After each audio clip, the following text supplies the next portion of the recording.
오늘 주님께서 주신 말씀은 시편 29편의 말씀입니다. 다 같이 한 목소리로 봉독하시겠습니다. 너희 권능 있는 자들아, 영광과 능력을 여호와께 돌리고 돌릴지어다. 여호와께 그의 이름에 합당한 영광을 돌리며 거룩한 옷을 입고 여호와께 예배할지어다. 여호와의 소리가 물 위에 있도다. 영광의 하나님이 우레소리를 내시니 여호와는 많은 물 위에 계시도다. 여호와의 소리가 힘 있으며 여호와의 소리가 위엄차도다. 여호와의 소리가 백향목을 꺾으시며 여호와께서 레바논 백향목을 꺾어 부수시도다. 그 나무를 송아지같이 뛰게 하시며 레바논과 시련으로 들송아지같이 뛰게 하시도다. 여호와의 소리가 화염을 가르시도다. 여호와의 소리가 광야를 진동하시며 여호와께서 가데스 광야를 진동시키시도다. 여호와의 소리가 암사슴을 낙태하게 하시고 살림을 발갛게 벗기시니 그 외에 그의 모든 것들이 말하기를 영광이라 하도다. 여호와께서 홍수때에 자정하셨으며 여호와께서 영원하도록 왕으로 좌정하시도다. 여호와께서 자기 백성에게 힘을 주시며 여호와께서 자기 백성에게 평강의 복을 주시리로다. 아멘. 다 같이 기도드리시겠습니다. 하나님 아버지 감사합니다. 주님의 음성을 듣고자 저희가 새벽 제단 앞에 모였습니다. 우리 마음의 기도와 우리 마음의 묵상이 주님께 연락되길 원합니다. 감사드리며 예수 그리스도의 이름으로 기도드렸습니다. 아멘. 오늘 시편 29편의 말씀은 너희 권능 있는 자들아, 영광과 능력을 여호와께 돌리고 돌릴지어다 라는 고백으로 시작합니다. 너희 권능 있는 자들아, 이 권능 있는 자들이 누구인가? 베네 엘림이라는 말인데, 엘림은 신들이란 말이고 베네는 아들들이란 말이죠. 정확한 뜻은 신들의 아들들이란 뜻입니다. 근데 신들의 아들들이 과연 누굴까에 대한 여러 가지 해석과 논란이 있어 왔습니다. 어떤 사람들은 이것을 천사들이라고 해석하고, 또 우리가 잘 아는 칼빈 같은 이는 이 권능 있는 자들이 유대의 랍비들을 가리키는 것이라고 그렇게 해석을 했습니다. 그런데 권능 있는 자들을 또 이방의 권세 잡은 왕들이다. 왜냐하면 엘림이란 말 때문인데, 신들이라는 표현을 하나님을 표현할 때, 우리가 믿는 하나님을 표현할 때는 이런 표현을 잘 쓰지 않기 때문이죠. 그래서 하나님의 신들의 아들들은 이방의 권세 잡은 자들이라는 그런 해석도 있습니다. 그런데 그것이 무엇이든 간에 하나님의 은혜와 능력 가운데 있는, 그 말은 하나님의 은혜와 능력을 힘입은 자들은 그 영광과 능력을 여호와께 다시 돌리고 돌려야 된다는 의미입니다. 돌린다는 의미는 그것이 주님께로 왔다는 것을 인정하고 고백해야 된다는 그 뜻이기도 하죠. 주님의 영광과 능력을 힘입고 늘 주님께 영광과 능력을 돌리는 그런 우리 영락교회 성도님들이 되시기를 예수 그리스도의 이름으로 축원합니다. 2절에 여호와께 그의 이름에 합당한 영광을 돌리며 거룩한 옷을 입고 여호와께 예배할지어다. 거룩한 옷을 입는다는 것, 이 말씀을 접하면 여호수아서에 나오는 주님 앞에 쓴 여호수아를 보게 하죠. 하나님의 사람으로 세움을 받았지만 하늘의 천사들이 그의 깨끗하지 못한 옷을 책잡는 그런 모습을 우리가 보게 되는데, 거룩한 옷이라는 것은 또 동시에 예배자들이 예배 가운데 입는 옷입니다. 예배를 드리러 들어갈 때 구별되어서 예배에 합당한 옷을 입는 거죠. 그 옷을 거룩한 옷이라고 입었고, 꼭 우리가 입는 그런 눈에 보이는 옷이 아니라 우리의 영적인 상태, 예배자로 주님 앞에 선 우리의 모습을 상징하고 있습니다. 주님의 은혜가 부어지고 주님으로부터 오는 그 영광을 힘입는 그때 주님의 거룩한 옷을 입어야 한다는 거죠. 이것이 예배의 비밀입니다. 하나님 앞에 예배자로 서는 사람들은 하나님에게 합당한, 그 예배에 합당한 그런 경건함과 그런 거룩함을 가져야 한다는 거죠. 주님이 우리를 대하시는 그 모습이기도 합니다. 주님은 늘 세상을 탓하는 것이 아니라 그 세상에서 예배드리는 자에게 그 책임을 물으시죠. 교회에서도 거짓과 또는 하나님을 모르는 그 자들에게 책임을 묻는 것이 아니라 기도하는 자들에게, 예배드리는 자들에게 주님이 그 책임을 물으십니다. 왜냐하면 주님이 이 거룩한 옷을 입고 예배의 제단 앞에 서 있는 그 사람들을 통해서 주님의 은혜를 붓고 주님의 인도하시는 그 길을 열어가시기 때문이죠. 늘 이 거룩한 옷을 입는, 합당한 옷을 입는 성도님들이 되시기를 예수 그리스도의 이름으로 축원합니다. 3절에 여호와의 소리가 물 위에 있도다. 영광의 하나님이 우레소리를 내시니 여호와는 많은 물 위에 계시도다. 이 여호와의 소리라는 것은 천둥 소리를 의인화해서 천둥이 물 위에 치는, 안개 위에 구름 위에 치는 그런 모습을 형상화했다고 그렇게 이해하는 해석도 있지만, 이 물이라고 하는 것은 궁창이라고 하는, 하나님이 물을 나누시고 세상을 창조하신, 세상을 둘러싸고 있는 모든 창조의 섭리라고 볼 수 있습니다. 그 위에 그것을 움직이시는 하나님의 그 역사하심, 하나님의 뜻이 담긴, 여호와의 능력이 담긴 여호와의 소리가 있다는 거죠. 여호와의 소리가 물 위에 있고 여호와는 많은 물 위에 계시도다. 모든 사물의 그 궁극의 존재 뒤에는 하나님의 섭리와 하나님의 뜻과 역사가 움직이고 계시다고 하는 그 고백일 수 있는 거죠. 4절에 여호와의 소리가 힘 있으며 여호와의 소리가 위엄차도다. 주님의 음성은 주님의 뜻과 우리를 향한 주님의 말씀의 그 내용이 아니라 주님의 임재와 주님의 권능이 그 주님의 소리 가운데 있다는 거죠.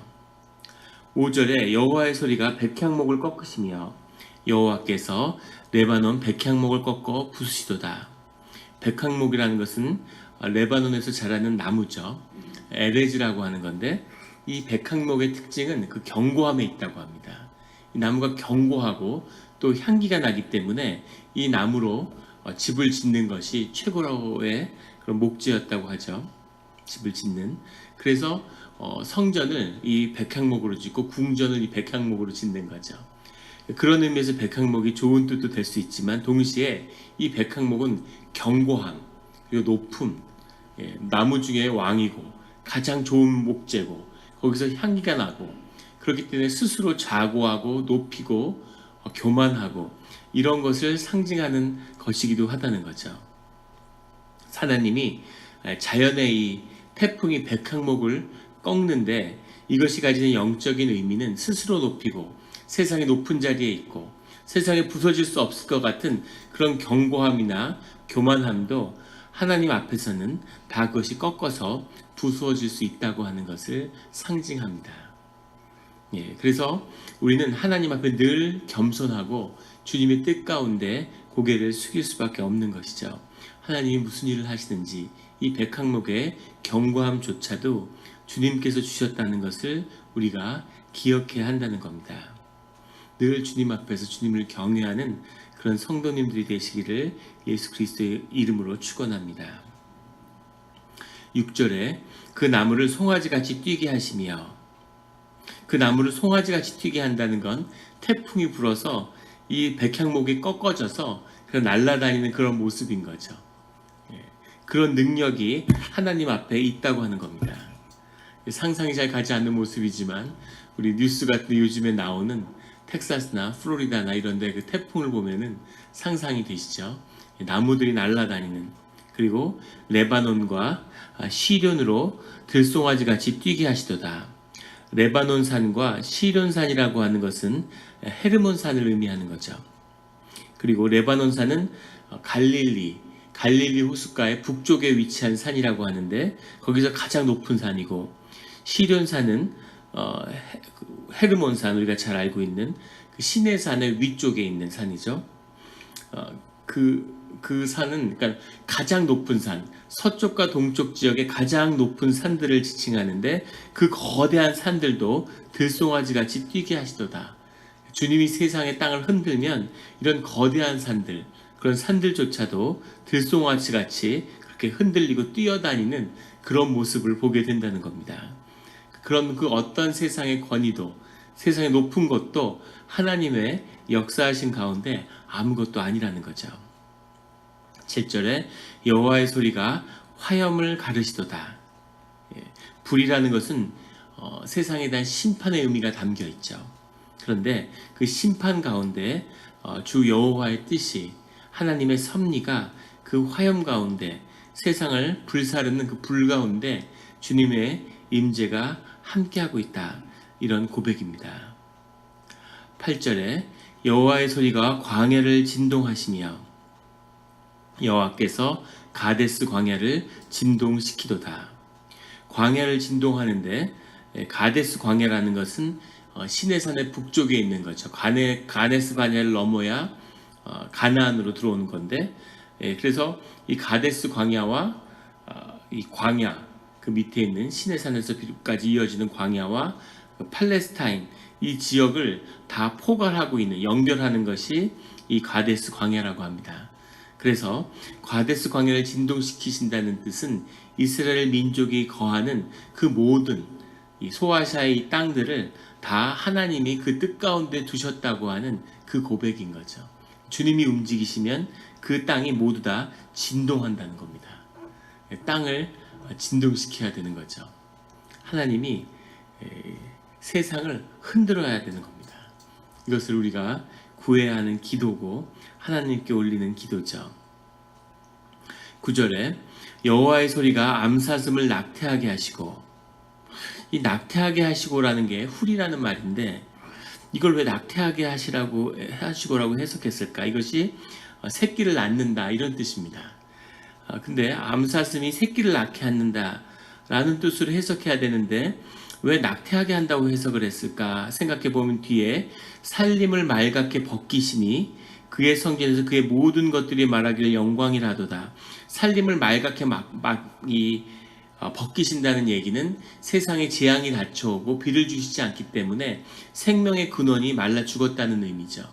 그래서 아마 그 뒷문장의 영향 때문에 앞에도 암사슴이 새끼를 낳지 못하고 낙태하게 된다, 이렇게 해석을 한 것 같아요. 하지만 그렇게 해석한 게 아니라 원문 그대로 하나님의 섭리가 있기 때문에 암사슴조차도 새끼를 낳고, 그리고 세상의 모든 것이 다 맑아지는, 살림이 모두 벗겨지고 이 암사슴이 먹고 있어야 될 그 살림의 녹초들이 다 말라 죽는 그 가운데서도 새끼가 태어나고 생명이 이어지는 그 역사가 주님의 뜻 가운데, 주님의 섭리로 이루어진다는 겁니다. 그래서 그의 성전에서 그의 모든 것들이, 주님의 성전이라고 하는 것은 뭐 하늘의 성전이다, 땅의 성전이다 이러는데 모든 상관없죠. 땅의 성전이 있지만 동시에 그것은 하늘의 성전과 연결되어 있어야 되는 거죠. 교회는 하나님의 몸이지만 동시에 몸이 되어가는 과정에 있는 것이죠. 그런 것처럼 그 성전에 있는 모든 것들은 주님의 자녀들, 주님을 믿는 자들, 그 자들이 뭐라고 고백하냐면 그 모든 일들을 하나님의 영광이라고 이야기한다는 겁니다. 하나님의 영광이라는 것은 주님의 선한 역사가, 주님의 섭리가 그 자체로 선하고 주님의 드러남이 우리를 향해서 영광인 거죠. 그 주님이 세상에 임재하실 때 그 영광이 세상에 가득하다고 고백하는 겁니다. 세상이 말라 죽는 것이든 아니면 암사슴이 새끼를 낳는 것이든 그 모든 것이 주님의 뜻 가운데 있다는 거죠. 주님이 놀라운 역사를 행하신다는 겁니다. 어떠한 환경에 어려움이 있어도 또 그 안에 주님이 생명을 지키시는 그 역사가 있다는 거죠. 우리는 삶의 모든 어려움들이 환경에서 온다고 자꾸 속게 되죠.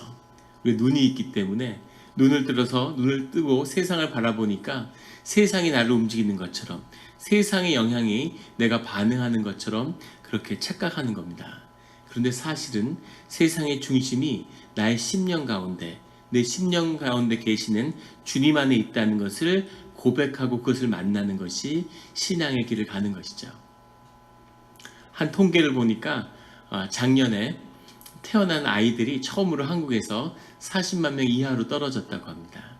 근데 그것은 보통 그 사회, 인구 뭐 이런 전문가들이 예측했던 것보다 10수년 더 빠르게 진행되고 있는 거라고 그래요. 세상에서 가장 빠르게 고령화와 저출산이 진행되고 있는 게 우리 대한민국의 현실이라고 합니다.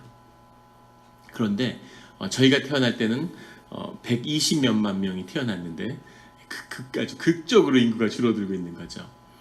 믿어지지 않는 건 어떠한 유인책을 쓰고 돈을 얼마를 주고 경남 합천인가 거기는 아이가 세 번째 아이가 태어나면 몇 천만 원을 준대요. 그리고 대학까지 무슨 혜택을 주고 그래서 거기 이사 갔다가 애를 낳고 또 딴 데로 이사를 간답니다. 그래서 한 번에 안 주고 거기서 초등학교, 중학교, 고등학교를 나오면 차례대로 주도록 이렇게 하고 온갖 혜택을 주는 거죠. 무슨 다둥이 카드가 있고 무슨 할인 혜택이 있고 어떤 혜택을 줘도 아이를 낳지 않는다는 겁니다. 그래서 아이를 낳지 않는 이유는 아이들을 키우기가 힘들고 고달퍼서라는 겁니다. 너무 세상에 살기가 어렵고 아이를 키우기가 힘들기 때문이라는 거죠. 사실 미국도 똑같이 저출산의 문제가 있는데 미국은 이민 국가이기 때문에 그 문제를 이제 피해가고 있는 거죠. 매년 100여만 명이나 되는 사람들이 미국에 들어오고 있으니까. 근데 또 하나 놀라운 통계를 봤는데 지금 태어나는 아이들의 그 숫자가 그 저출산 비율이 6.25 때보다도 낮답니다. 6.25 때 피난을 가고 1사 호텔을 가고 그 사람들이 짐을 짊어지고 그렇게 피난을 가가지고 살던 난민촌같이 그렇게 살던 그때보다도 애를 적게 낳는다는 거죠. 아무리 힘들면 6.25 때보다 힘들겠습니까? 경험해보진 않았지만 6.25 때보다 더 힘들진 않겠죠. 아무리 살기 힘들고 세상에 희망이 보이지 않는다고 아무리 한국 사회가 어떤 모습이든 6.25 때보다 더 비참하고 더 힘든 상황은 아니겠죠. 6.25의 그 와중에서도 아이를 갖고 아이들이 수십만 명이 태어난 거죠. 그리고 그 아이들이 잘 자라서 오늘의 대한민국을 세웠죠. 일으켜 세웠죠. 그런데 왜 지금 힘들어서 아이를 못 낳는다고 할까요? 어려운 사정이 다 있겠지만 그 어려움이라고 하는 그 고난의 의미가 주관적인 것이죠. 자기 심령이 그 고난을 어떻게 받아들이느냐에 달려있는 것이라는 걸 보여주는 거겠죠. 오늘 구절에 암사슴이 새끼를 낳게 하는 것, 세상의 모든 삶이 말라버리는 그 재앙, 그 두 가지 뜻이 주 안에서 같이 이루어지고 있다고 하는 겁니다. 재앙 속에서도 하나님이 생명의 역사를 다시 일으키신다고 하는 거죠. 10절에 여호와께서 홍수때에 좌정하셨으며 여호와께서 영원토록 왕으로 좌정하시도다. 홍수라고 하는 건 마블이라는 단어인데 이것은 특별하게 노아의 홍수를 지칭할 때 쓰는 표현입니다. 노아의 홍수라는 말은 세상을 진멸하는 주님의 징계고 심판이죠. 그래서 그 홍수에 주님이 좌정하셨다는 건 주님의 뜻 가운데 이루어졌다는 겁니다. 그 모든 심판의 뜻이 주님의 하시는 그 일 가운데 이루어졌다는 거죠. 여호와께서 영원하도록 왕으로 좌정하시도다. 주님이 왕으로 좌정하셨다고 하는 성서의 표현은 주님이 그 일을 주관하셨다는 것, 주님의 뜻대로 이루어졌다는 겁니다. 그런데 이 홍수라고 하는 것은 앞에 나오는 그런 사슴과 말갛게 벗긴 살림처럼 세상을 향하여서는 심판이지만 주님의 자녀를 향하여서는 구원의 뜻이 담겨 있다는 겁니다. 세상에서는 고난이 정말 쓰나미같이 밀려오지만 그 가운데 하나님의 심판이 임하는 가운데 주님의 은혜와 구원이 주님의 자녀들을 덮는다는 거죠. 주님의 자녀들은 그 가운데서도 구원을 받고 생명의 역사 가운데 있고 주님의 보호하심이 함께 한다는 겁니다. 그래서 주의 자녀들은 세상의 고난을, 세상의 심판을 두려워하지 않는 거죠. 그것을 위해서 기도하고 주님이 좌정하고 주님의 공의에 따라 주님이 심판하셔 달라고 그렇게 기도하는 거죠. 그것이 하나님이 이 심판의 때에 함께하는 그 은혜가 우리에게 주어지는 겁니다. 늘 세상의 고난 가운데 소망을 보며 생명의 역사를 경험하고 하나님의 축복을 경험하는 주의 자녀들이 되시기를 예수 그리스도의 이름으로 축원합니다. 11절에 여호와께서 자기 백성에게 힘을 주시며 여호와께서 자기 백성에게 평강의 복을 주시리로다. 그 홍수의 고난 가운데 하나님이 화염을 태우시고 레바논산과 시련산을 헐몬산을 들송아지 같이 뒤흔드시는 그런 어마어마한 심판과 고난이 그런 때에 주님께서 자기의 백성에게는 힘을 주신다는 거죠. 그 고난을 이겨내고 거기서 생명의 역사를 이루는 그 힘을 주신다는 겁니다. 여호와께서 자기 백성에게 평강의 복을 주시리로다. 마음속에 하나님이 주시는 평화가 함께 한다는 거죠. 이것이 주님의 사람, 주님의 뜻 가운데 있는 그 축복의 비밀이죠. 하나님의 뜻 가운데 있는지 없는지를 가름하는 그 뜻, 우리에게 믿음이 있는지 없는지를 가름할 수 있는 것은 우리 안에 있는 평화입니다. 믿음의 반대는 불신앙이 아니라, 믿지 못하는 것이 아니라 염려죠. 믿음이 없으면 우리에게 나타나는 첫 번째 증거는 불안해진다는 겁니다. 뭔가 알 수 없는 불안이 있는 거죠. 그런 느낌들, 다 믿음이 굳건하시기 때문에 크게 경험해 보진 않으신 것 같아요. 늘 염려와 불안 가운데 있는 거죠. 아, 이대로 될까? 장사가 지금은 잘 되는데 앞으로도 계속 잘 될까? 이런 거죠. 아이들이 잘 자라날 수 있을까? 미래를 염려한다는 건 그 미래를 내가 주관하고 내 책임하에서 그 일을 내가 이렇게 다스리고 준비한다고 하는, 그게 사실은 들어있는 거죠. 불안하고 염려가 있다는 것은 내 삶의 주인이 이미 내가 됐다고 하는 그 증거입니다. 내가 내 삶에 대한 책임을 걸머지는 순간 그 염려와 근심이 우리 안에 밀려오는 거죠. 그런데 그 모든 것을 주님께 맡기고 주님의 선한 뜻 가운데 이루어질 거라는 것을 믿을 때, 그 믿음 가운데 있을 때 우리 마음에 평화가 있는 거죠. 안온함이 있는 겁니다. 뭔가 잔잔하고 편안하고 그 마음속에 평화가 있는, 평강이 임하는 그 하나님의 축복이 함께하는 거죠. 두려움이 없는, 주님께 모든 것을 맡긴 자들이 하나님으로 얻는 이 화평의 비밀입니다. 제가 그 일주일 동안 노예 행사로 이렇게 교회를 비웠습니다. 그래서 계속 뭐 하루에 한 12시간씩 운전하면서 열심히 돌아다녔는데, 정말 감사한 건 교회에서 저한테 전화나 연락을 하는 분이 한 분밖에 안 계셨어요. 아무도 연락이나 그런 메시지 한 통 주시는 분이 없더라고요.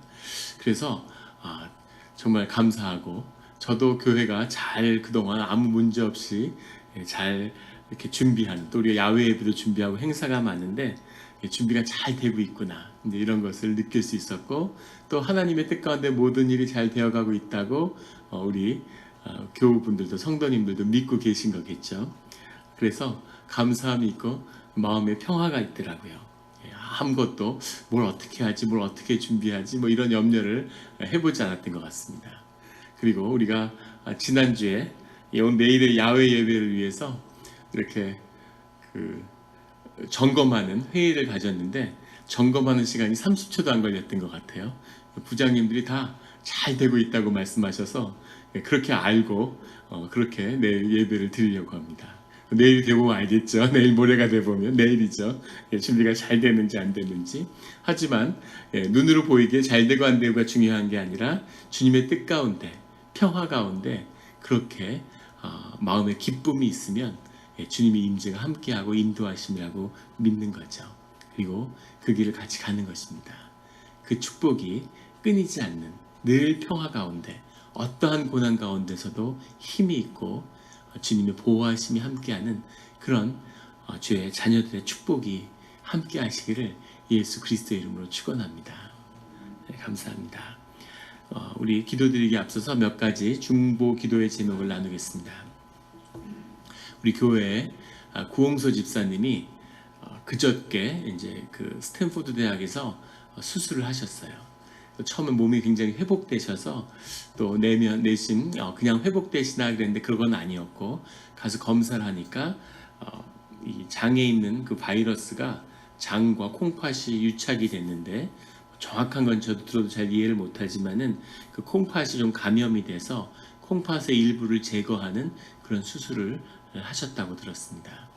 통화도 하고 그랬는데 구재인 집사님과, 근데 그 수술이 이제 큰 수술이었던 것 같아요. 근데 수술은 아주 잘 됐고 이제 회복 중에 계시다고 합니다. 한 4회 정도 입원해 계시고 퇴원할 그런 예정이 있는데 회복이 잘 되실 수 있도록, 또 지금 나이도 있으시고 또 체력도 많이 약해지셨는데 또 우리 구재인 집사님이 그 과정 가운데 힘을 내서 더 주님의 은혜를 경험하시는 것 같아요. 기쁨이 있고 은혜가 있고 참 감사했는데, 우리 회복이 잘 돼서 교회 예배 가운데 같이 또 이렇게 나와서 예배 드리실 수 있도록 그렇게 시간 날 때마다 기도해 주시고 또 전화해 주시고 격려해 주시고, 결코 혼자 계신 게 아니라는 그것을 위해서 우리 느낄 수 있도록 우리 성도의 기도와 교제가 필요한 때인 것 같습니다. 그 기도를 부탁드립니다. 같이 기도드리시겠습니다. 하나님 아버지 감사합니다. 주님, 우리 고흥서 집사님 수술 잘 받고 또 주님의 때에 좋은 병원에서 좋은 의사 선생님들 통해서 치료받게 해주시니 감사합니다.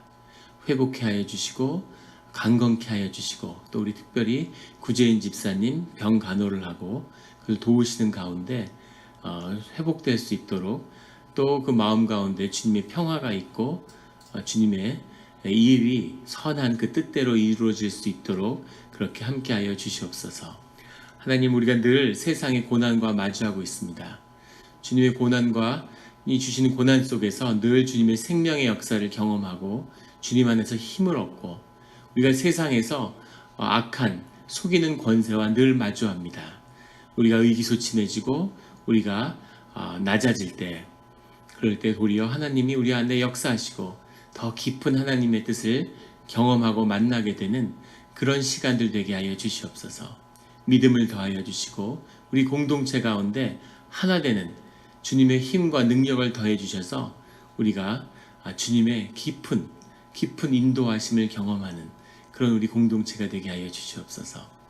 교회가 교회되게 하시고 그 가운데 주님이 함께 하심으로 주님의 은혜를, 주님의 역사하심을, 주님이 여전히 우리와 함께 하심을 경험하는 이 오늘과 또 매일매일이 또 이 땅에서의 삶이 되게 하여 주시옵소서. 또 우리가 자녀들 위해 기도합니다.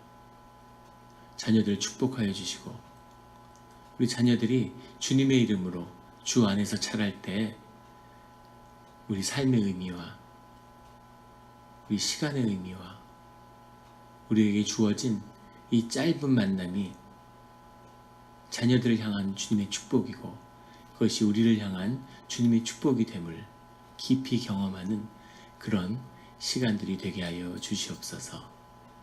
감사드리며 예수 그리스도 이름으로 기도드렸습니다. 아멘.